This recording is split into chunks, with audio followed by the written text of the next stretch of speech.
All right, so let's walk through the game instructions for Reveal the Elephant. And before we start, I just want to mention the purpose. The purpose is to spark productive conversations about race and equity, to reduce tension and produce tangible solutions to real world situations. And the objective, players are to collaboratively remove all tiles from the board using peanut points, revealing the elephant underneath. All right, so let's talk a little bit about board setup. So the first thing that we want to do, and it's already been done, is we have our elephant covered up with the tiles. And so what we want to do is, do we have the three at the bottom placed face up? Okay, so we have our ones at the bottom that are placed up that have the A, B, and C at the bottom of each column.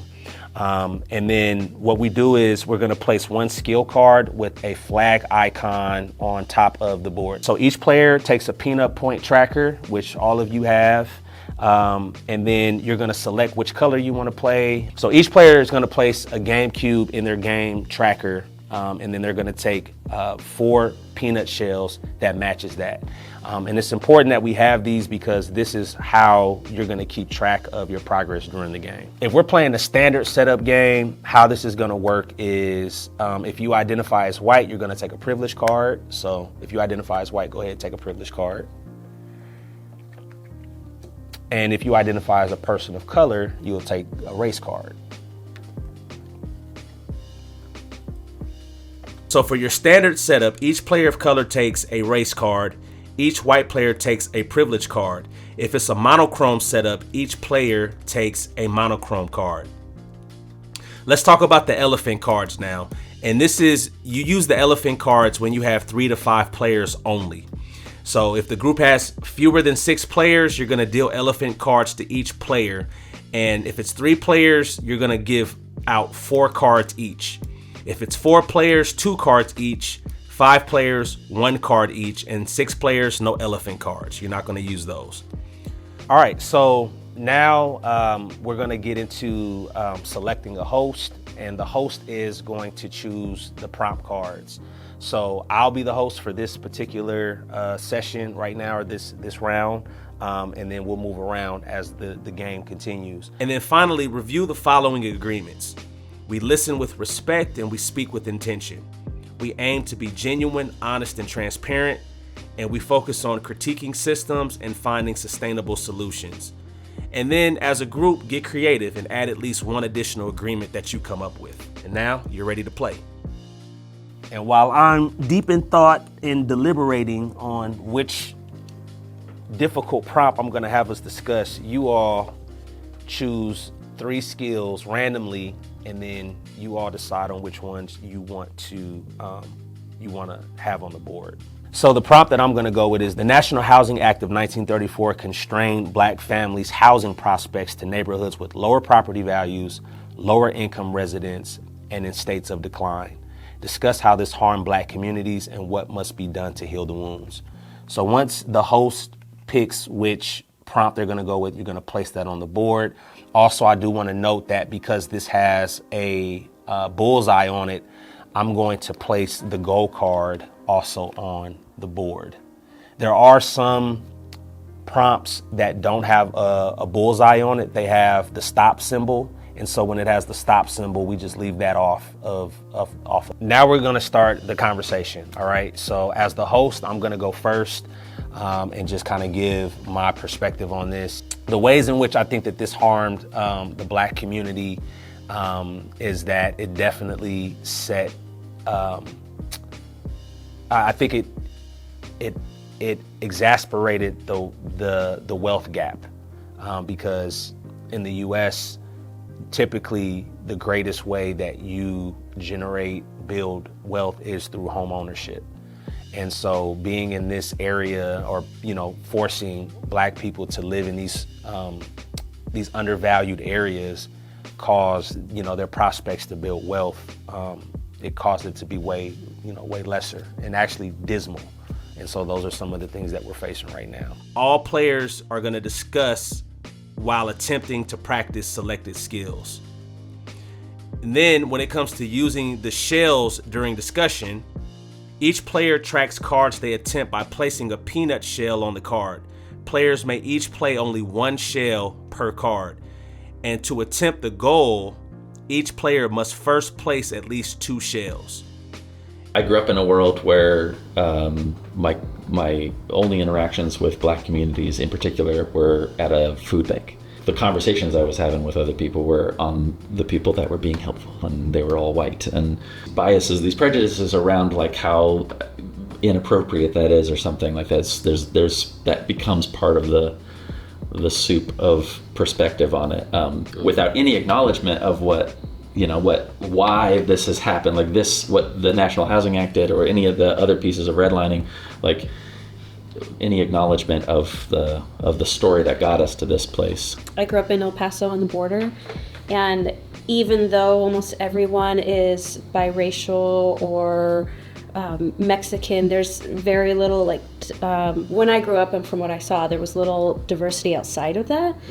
And so I didn't really know how to interact with Black people because I never saw them growing up, and there were so few Black folk around that I realized as an adult that I was sort of like holding a distance between myself and Black people because I never really experienced true racial integration. Mm-hmm. And so I had to sort of like build up those muscles and remind myself like they're just people. And so yeah, I've also got some experience like just growing up somewhere where there wasn't a lot of diversity outside of folks who looked like me, and having to like step into trying to address that later in my life.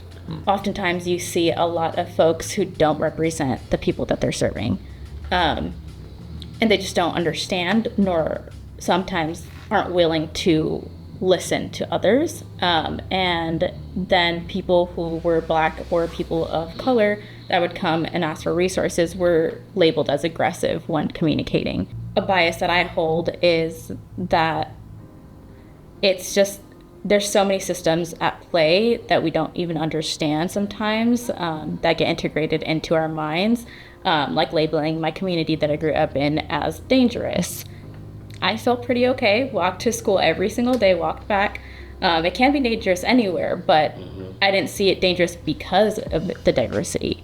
Yeah. I wasn't surrounded by a lot of people who were different than me in a lot of different ways. And so as I grew up and got older and started living on my own, I really had to kind of shatter any biases that I did have. And I kind of forced myself to be put in different situations with different people in order to grow that muscle. Because I knew that I think, I don't know a specific moment that happened, but I know that there was a realization. It's like, I don't know about any other culture. I don't really know. And I went to private school, and it was very white private school as well. And so I really had to push myself to go outside of that.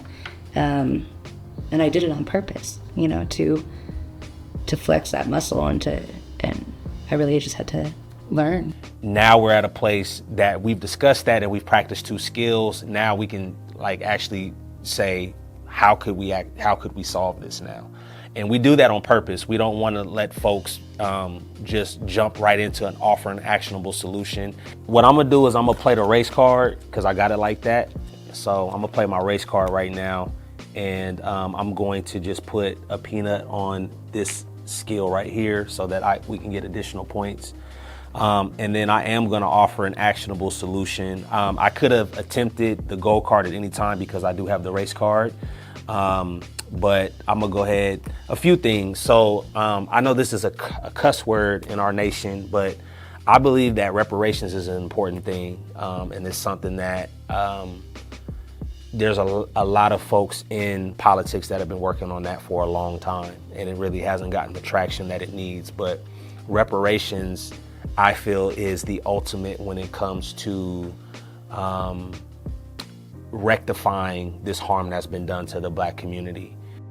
All right, let's cover how to gain peanut points. So once discussion ends, players reclaim their shells. Each player with the peanut shell on a card gains the peanut points on that card. Players add all gained peanut points to their tracker. When we get to the point of ending the round, we want to tally up our points. So for example, how many points do I have? I have 2 because I practiced this skill. I have 5, so that's 7. I have 9, and 9 plus 3 is 12. So what I'm gonna do is I'm gonna move to 12 points on my peanut tracker up here at the top. Since I have 12 peanut points, I'm gonna take these off of here, and we see the top of our elephant there. And then I'm gonna move my peanut tracker back to 0, all right? So you have 10 peanut points that you can spend. So each of these represents how much it costs to take the tile off. So right now you could take off this one or that one and still have points left over. So Chris didn't have as many tiles or didn't have as many peanut points that they needed to in order to remove tiles. So Kristen and Rahab are offering to give Chris their leftover points that they won't be able to use. So what that's going to do is that's going to give Chris shared points now. So that's giving Chris 12 points now. That goes to your shared. All right. So now you can either choose to spend those this round, or you can just hold on to them, because shared points you can carry over into the next rounds. But the points that are on top, just the regular tracker points, you have to spend those in a round or you forfeit those on the next. All right, so now it's time to remove some tiles. So you remove tiles with peanut points. To remove a tile, you must spend the full peanut cost listed on the tile. Taking turns, start with the host. Each player should choose a tile that they can afford to remove, and then you'll subtract the cost from that player's tracker and remove the tile from the board. And then you're gonna flip the next tile in the column, and then play passes to the left. If all tiles are removed and the elephant is revealed, congratulations, your group wins. The current host reads the following letter aloud to all players, written by yours truly. I'm so proud of y'all. How do you feel at this moment? Pretty good, right? Remember, the everyday elephant is still hiding in plain sight. Today, you practiced valuable skills and found actionable solutions.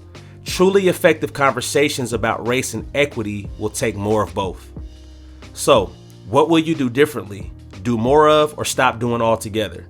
In order to do more, you have to become more. In order to do things differently, you have to become different. If any tiles remain at the end of the 3rd round, then your group loses. But it's all good. You got to just keep working at it. And what you're going to do is the current host will read the following letter aloud to all players. Trust the process. Be intentional about continuing to have conversations about racial equity. Remember, repetition breeds skill. Ask yourselves, did we lose because of interpersonal dynamics or because we have a larger systemic issue within our organizational culture? Think about the answer to this question before you play the game again and as you continue in your respective careers and relationships.